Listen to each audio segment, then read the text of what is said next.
Assalamualaikum warahmatullahi wabarakatuh. Alhamdulillahirabbil alamin wassalatu wassalamu ala rasulil ba'du.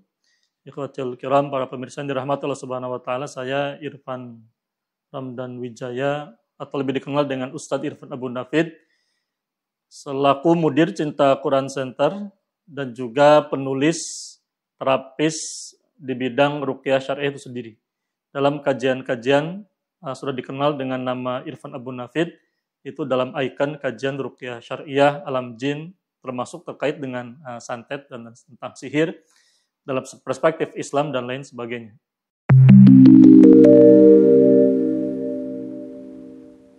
Berkenaan dengan konten yang kemudian isinya menantang orang untuk menyantet dirinya, misalnya dalam rangka untuk membuktikan katakanlah sihir santet tidak ada atau tidak logis dan sebagainya.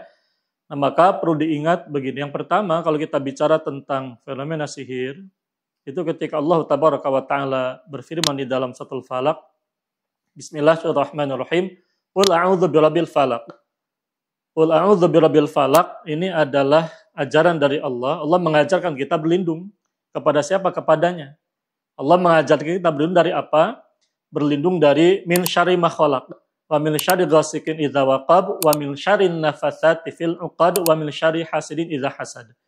Perhatikan ketika Allah mengatakan min syarrin nafatsati fil 'uqad, dari keburukan orang katakanlah an-nafatsat, dan an-nafatsat ini istilah untuk menunjukkan orang yang menghembuskan hembusan-hembusan nafas kepada buhul-buhul itu sendiri, dan ini menggambarkan pekerjaan tukang sihir.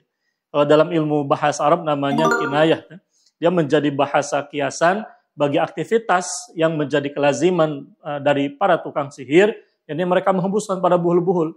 Artinya ketika Allah mengatakan berlindunglah engkau, qul a'udzu birabbil falaq, dengan menyebut Rabbul Falaq itu sendiri, yang berlindung kepada Allah Rabbul Falaq. Bahkan ayat ini Allah ajarkan secara kalimatnya, redaksinya itu langsung kepada Nabi SAW. Maka dalam hal ini, kalau seandainya Nabi SAW saja, dan juga kita, apalagi umatnya, diajarkan oleh Allah berlindung kepada Allah dari keburukan, katakanlah tukang sihir yang menghembuskan pada buhul-buhul itu, yakni praktik sihir itu sendiri, yang diantara jenisnya jelas adalah sihrul hasad, yakni sihir santet itu sendiri.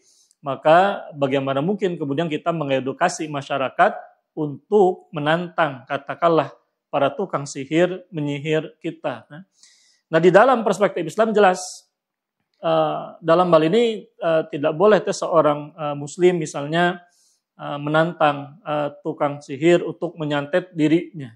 Karena Nabi SAW kemudian memperingatkan, la tatamannau liqal adu.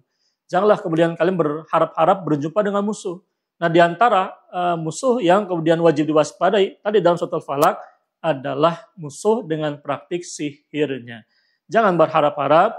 Nah, adapun bagaimana kemudian cara kita membantah tentang sihir itu sendiri, pada hakikatnya jelas, tadi sihir ada, dan dia bahayanya nyata, maka Allah mengajarkan kepada kita berlindung dari bahaya tersebut, karena tidak mungkin kemudian Allah mengajarkan kepada kita berlindung dari bahaya tersebut, dari sesuatu, kalau sesuatu tersebut tidaklah berbahaya. Apa yang kemudian Allah ajarkan agar kita berlindung kepada Allah darinya, berarti ia merupakan sesuatu yang berbahaya itu sendiri. Bagaimana caranya? Bukan menantang, melainkan kita wajib berlindung kepada Allah Subhanahu wa Ta'ala. Dan dalam hal ini pun juga menunjukkan kepada kita prinsipnya di dalam Suratul Falaq ini terdapat petunjuk. Di samping bahaya yang nyata dari sihir, ini pun juga mengkonfirmasi kepada kita bahwa sihir bahaya secara hakiki dan ia betul-betul nyata adanya, wajib diwaspadai.